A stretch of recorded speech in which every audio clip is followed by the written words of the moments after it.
Big news out of the Premier League. Everton docked 10 points for breaching financial rules. It's the largest point deduction in Premier League history. The club has said they are going to appeal. But for now, Everton falling from 14th in the table to 19th, square in the middle of the relegation zone. Gab is still with us. Thrilled to join, to welcome to the show Don Hutchison, who of course played at Everton 1998 through 2000, also captained the club. Craig, let's start in studio again here, though, with you. What's your reaction to this 10-point deduction? You think Everton can survive it?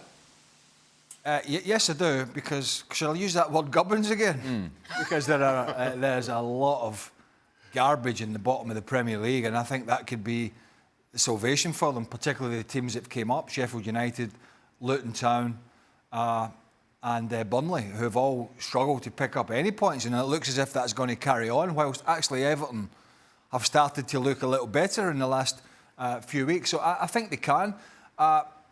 Look, I'm not the best person to talk about the nuances of why this has happened, this investigation. It seems to have taken a while, and we do have a man on the show tonight that knows a way more about it than me. But I think one of the things I've read is it's taken so long that, you know, teams were relegated last year and there could be legal implications there. So it really is a mess. But one question that pops up for me, that pops up for everybody, is you're not telling me, and all you know, finances at clubs are different and how they go about it, but there's a lot of charges and a lot of finger pointing at a lot of other clubs. And I think Everton, if this holds, will certainly want to make sure that parity, at least parity, with other clubs in the decision making who have wronged is met. And I think it would only be fair if the likes of City and Chelsea and others deserve to be punished, then they must be punished. And it's not just about teams that are down the bottom of the league. So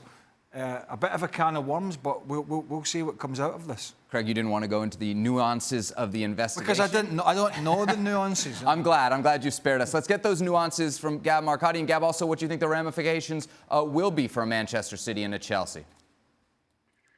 So I think we need to make some order, right? So Chelsea and Manchester City are also being investigated, as we know. They're being investigated for very different things. Chelsea, they actually outed themselves. They self-reported. They're being investigated for illegal payments that were made anywhere from 7 to 10 years ago when the club was owned by Roman Abramovich. And I think in this case, you know, Todd Boehly himself said when they bought the club, Todd Boehly's group held back $100 million because when they did their due diligence, they said, "Wait a minute, we could be facing fines for this." And sure enough, there do appear to be illegal payments there. So, given that they came forward themselves, given that they've set money apart from the fines, I wouldn't be surprised, and given that this was a previous ownership and it was a long time ago, I wouldn't be surprised if Chelsea get out of this one with some kind of mega fine. As far as Manchester City are concerned, that's very different. You've all heard that it's 115 counts to Everton's 1. Here we're talking, if proven, we're talking about fraud. We're talking about false accounting. That's a completely different, you know, crime, so to speak, than what Everton did. Everton, they surpassed the allowed losses by about 19 million. The allowed losses are 105 million over 3 years. There's a bunch of costs that you can kind of strike off, and if they're considered virtuous costs, there's other costs associated with COVID where, you know, you can kind of disallow those. So you have some flexibility. And as I understand it, based on what's been reported, it all comes down to Everton considering certain types of expenses as allowable losses that don't count towards a total, the Premier League finding differently. So it really is apples and oranges here. If you want to read this as the Premier League are willing to be tough with teams that break their rules, so if they find Chelsea and City guilty, they'll be tough as well. Sure, you can look at it that way. But these are very, very different offenses for which they're being judged. Craig, I saw you taking notes. You got all that? Squared away. I possibly. Don, what are your Everton friends saying about this? And do you think they can stay up even with the 10-point deduction? I do think they can stay up. And I put out a tweet last week, and this is why I love Everton so much, because I think when the news broke a couple of days ago, I think many fans would have been distraught at the news where Everton fans now have rallied.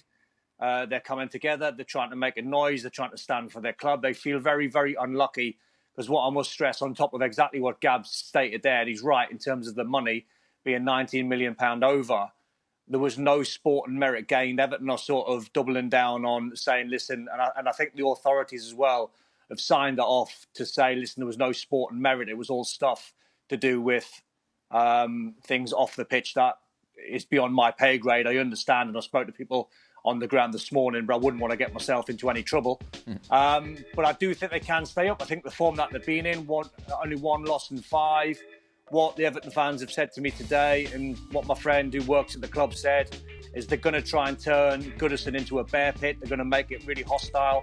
They've got Man United on Sunday, so they're really expecting the Everton fans to be unbelievably noisy and ferocious and get behind their team. Why wouldn't they? They're in great form. They're in great spirit. So if you're going to sort of half look at it with your glass half full, and you're taking the 10 points, as it stands today, there will be an appeal, but we're not sure what's going to happen. Everton are in really good form, and as Craig said there, all you've got to do now if you're Everton is get one more win on the board, and you're at the bottom 3 or close to it, and stick a couple of wins back to back, and you're going to be clear again. The form that they've been in is great. They're playing against the Man United side that have been woeful the last couple of games. They won 1-0 against Fulham.